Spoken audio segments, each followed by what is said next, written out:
I never imagined that a simple walk through the woods could alter the fabric of my reality. My name is Nathan, and for as long as I can remember, I have found solace in nature. Feeding birds, exploring winding forest trails, and immersing myself in the delicate rhythms of the wild brought a tranquility that the chaos of daily life could never replicate. But some encounters in the wilderness are anything but tranquil. 12 years ago, I had my first brush with the inexplicable. At the time, I thought I could bury the memory, pass it off as a trick of the mind. I was wrong. That experience was only the beginning. It started innocuously enough. I had recently moved into a modest flat on the edge of a quiet town called Claymore. To celebrate, my Uncle Malcolm and I decided to grab a few drinks at a local club just down the road. Malcolm, a man of few words and contemplative demeanor, wasn't much for parties, but he indulged me that evening. We spent the night sipping beer, reminiscing about simpler times. As the hours melted away and the patrons began to trickle out, we decided it was time to head home. The path we took wound up Beacon Road, a stretch of asphalt bordered by thick woods on either side. The streetlights were sparse, their amber glow barely illuminating the gravel shoulders. Malcolm walked ahead, his hands shoved deep into the pockets of his coat. I lingered behind, savoring the cool night air. When nature called, I veered off the road into the bushes. That's when I heard it. A growl so deep and guttural that it seemed to resonate in my bones. This growl was unlike anything I had ever heard before. It was not the bark of a dog or the rumble of a distant animal. It was low, menacing, and full of an intelligence that chilled me to the core. My body froze as my mind raced to rationalize the sound. Perhaps a stray dog or some nocturnal creature? But the woods had gone unnervingly silent, as if the world itself was holding its breath. I strained to hear more, and soon the growl was accompanied by another sound: footsteps, slow, deliberate, heavy steps that crunched through the underbrush. I couldn't see anything, yet the presence was unmistakable. It felt as though the darkness itself was alive, coiling and unfurling around me. My breath quickened and a cold sweat prickled my skin. "Nathan, are you coming or what?" Malcolm's voice shattered the stillness, jolting me back to reality. I stumbled back onto the road, my heart hammering in my chest. "Did you hear that?" I asked, my voice barely above a whisper. "Hear what?" Malcolm replied, his tone calm but his eyes betraying unease. He had heard something too, even if he didn't want to admit it. We walked in tense silence, the oppressive atmosphere following us all the way to the edge of the park. I couldn't shake the feeling that we were being watched, stalked even. Every rustle of leaves, every snap of a twig made my pulse race. Then, just as we reached the safety of the streetlights, I turned back and saw them, two glowing eyes staring out from the darkness. They were high off the ground, much too high for any ordinary animal. The eyes glowed with an unnatural intensity, a fiery yellow that seemed to burn into my soul. Those eyes. Even now, years later, I can see them vividly when I close my own. They hung in the darkness, unblinking, and yet pulsating with a sense of malevolence that was almost palpable. Malcolm stopped too, his body stiffening as he turned to look where my gaze was fixed. "What the hell is that?" he muttered under his breath, though his voice trembled in a way I had never heard before. I didn't answer. I couldn't. My throat was dry, my tongue heavy, and my legs felt like they were rooted to the ground. The glowing eyes swayed slightly, as though whatever they belonged to was shifting its weight from one massive limb to another. Then, with agonizing slowness, the eyes began to rise. Higher and higher they climbed until they were well over 6 feet off the ground. The creature they belonged to must have been enormous. Malcolm tugged at my sleeve. "Come on, we need to go, now." His voice broke whatever spell had held me in place, and we turned to leave, our steps quick but not yet frantic. I knew better than to run. Predators love to chase. The thing in the woods made a sound, then a low, guttural growl that seemed to vibrate in the pit of my stomach. It wasn't just a noise, it was a threat, a warning, and yet something about it felt almost playful, as if it was enjoying the fear it inspired. By the time we reached my flat, my nerves were frayed to the point of snapping. Malcolm, who was normally stoic to a fault, sat on the couch with his head in his hands, muttering about shadows and growls. He wouldn't admit it outright, but I could tell he was shaken. That night I barely slept. Every creak of the floorboards, every whisper of the wind outside made me jump. My mind replayed the encounter over and over, dissecting every detail. every sound, every moment of terror. Life moved on, as it always does, and I buried the memory deep, convincing myself it was some trick of the light, an overactive imagination spurred on by a few too many beers. But the unease never truly left me. It lingered in the back of my mind, a constant shadow. And then, years later, it happened again. I had been visiting a friend, Sophie, who lived on the outskirts of town, near a sprawling forest known as Blackthorn Woods. The area was picturesque with its tall oaks and winding trails, but it also had a reputation for being strange. Stories of odd lights, phantom sounds, and sightings of creatures that defied explanation were common among the locals. I had always dismissed them as small-town folklore, until that night. It was late when I decided to head home, and Sophie suggested I take a shortcut through the woods to save time. She handed me a leash for her neighbour's Yorkshire Terrier, a small and cheerful dog that had been abandoned and taken in by the community. I didn't think twice about it. The woods were familiar, and the thought of having a dog for company was reassuring. The first half of the walk was uneventful. The dog trotted ahead, its tail wagging as it sniffed at the ground. The air was cool and crisp, the kind of night that made you glad to be outdoors. But as I ventured deeper into the woods, something changed. The air grew heavy, oppressive. The usual sounds of the forest, rustling leaves, chirping crickets, distant bird calls faded into an eerie silence. It was as if the world itself had been muted. The dog stopped abruptly, its ears perked and its body tense. I tugged gently at the leash, but it wouldn't budge. Instead, it let out a low whine, its eyes fixed on something ahead. Following its gaze, I saw nothing but shadows and the faint outline of trees against the night sky. Yet the dog's behavior was unmistakable. It was afraid. And so was I. "Come on, buddy," I whispered, though my voice sounded hollow in the stillness. The dog whimpered again, but reluctantly moved forward. I noticed then that the ground beneath my feet had grown soft and uneven, the once well-trodden path giving way to patches of tall grass and brambles. I stepped carefully, but the damp earth was slick, and before I knew it, my foot slipped. I tumbled down a small embankment, landing hard on my side. The leash slipped from my hand, and the dog darted away, its small form quickly swallowed by the darkness. Pain shot through my ankle as I tried to stand. My leg felt weak, unsteady, and warm blood trickled down from a scrape on my knee. Grumbling under my breath, I reached into my pocket for my phone, only to find it wasn't there. I must have left it back at Sophie's.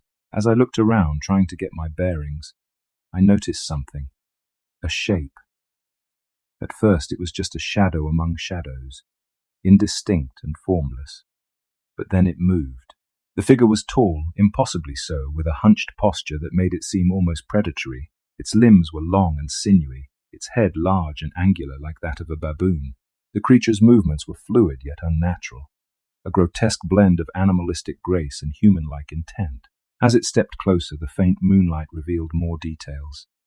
Its fur, thick and dark, its hands tipped with claws that glinted like knives, and then there were its eyes. Those same eyes I had seen all those years ago, glowing with that eerie yellow light. My breath caught in my throat as the realization hit me. It was the same creature. It had found me. The beast sniffed the air, its massive chest rising and falling with each breath. The sound of its exhalation was wet, almost guttural, and it sent a shiver down my spine. My mind raced, searching for a way out, a means of escape. But there was none. I was alone, injured, and at the mercy of this thing. The creature lowered its head, its eyes locked onto mine. For a moment, I thought it would lunge, but instead it paused. It tilted its head as if studying me, and then let out a low, rumbling growl. The sound was almost amused. It knew I was terrified, and it was enjoying every second of it. Summoning every ounce of strength I had left, I began to crawl up the embankment, my fingers clawing at the loose soil and tangled roots. The beast watched me, its head tilting curiously, as if deciding whether to give chase. My heart pounded in my chest, each beat a deafening drumbeat of fear. When I finally reached the top, I scrambled to my feet and limped toward the faint outline of the trail. I didn't dare look back, but I could hear the creature moving behind me, its heavy footsteps crunching the underbrush. It was following me, toying with me, letting me think I had a chance. And then, just as suddenly as it had appeared, it stopped. I turned briefly, my breath hitching, and saw it standing at the edge of the trail. It made no move to follow. Instead, it let out one final guttural growl, a sound that seemed to echo in my very bones.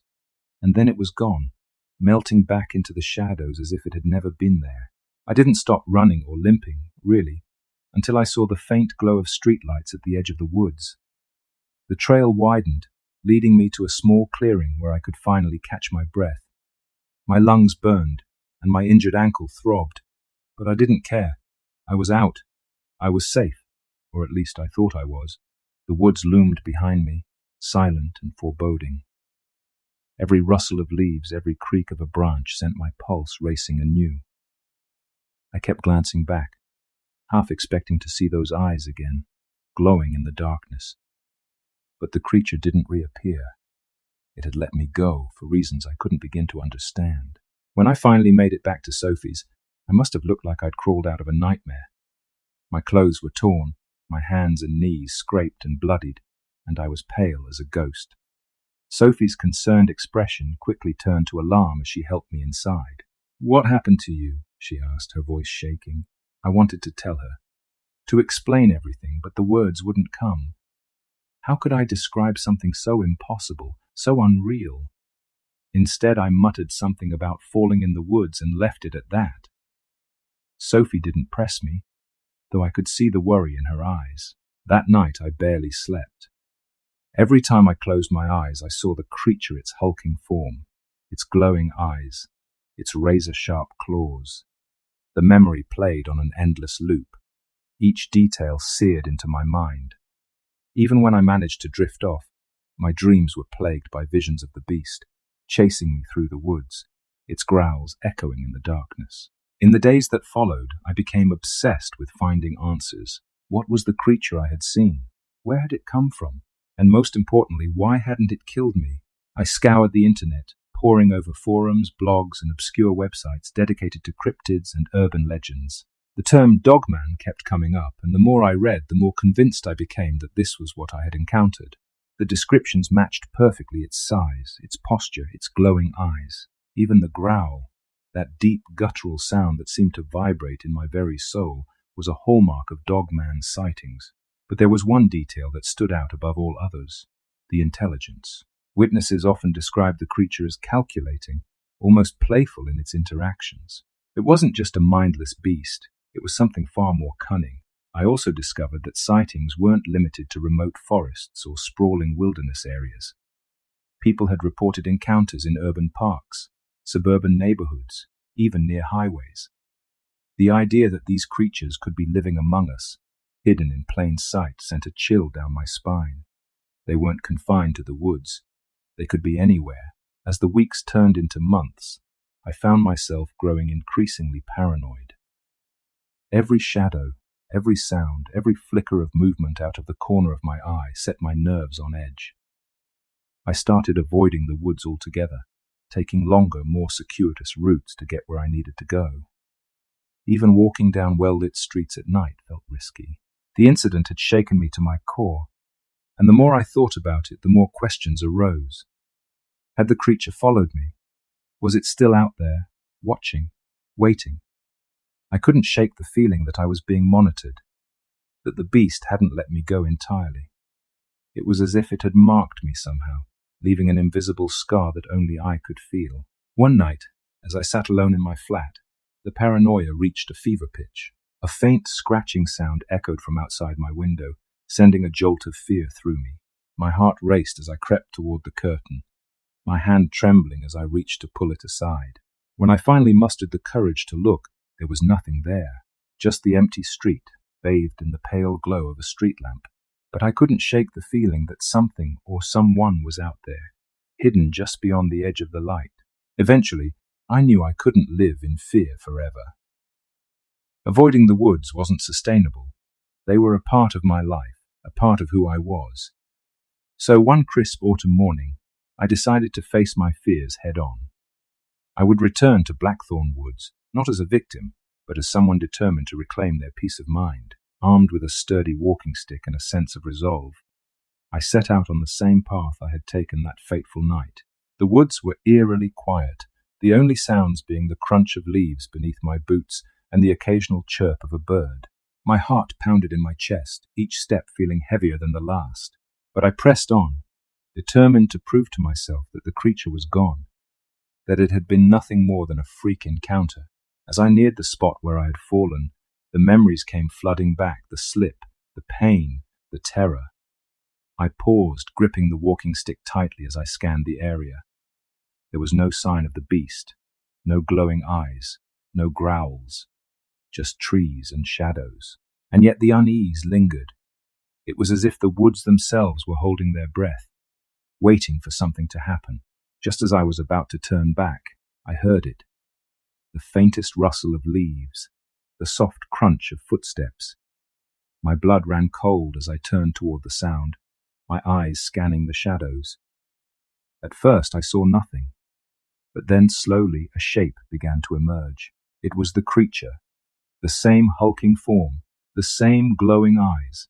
But this time, it wasn't alone. Behind it, I could see smaller shapes, their eyes gleaming in the dim light. My heart sank as I realized what I was looking at. A pack. They stood there watching me, their expressions unreadable. For a moment, time seemed to stand still. And then, as if on some unspoken cue, they turned and disappeared into the trees, their movements silent and fluid. They were gone as quickly as they had appeared, leaving me standing there, shaken but unharmed. In the days that followed, I found myself reflecting on the encounter. The creatures had had every opportunity to attack, to kill, and yet they hadn't. Why? Was it a show of mercy, a warning, or something else entirely? I'll never know for sure. But one thing is certain. They're out there, watching, waiting. And while I may never fully understand their motives, I've come to accept that some mysteries are meant to remain unsolved. This was no longer just a story to me.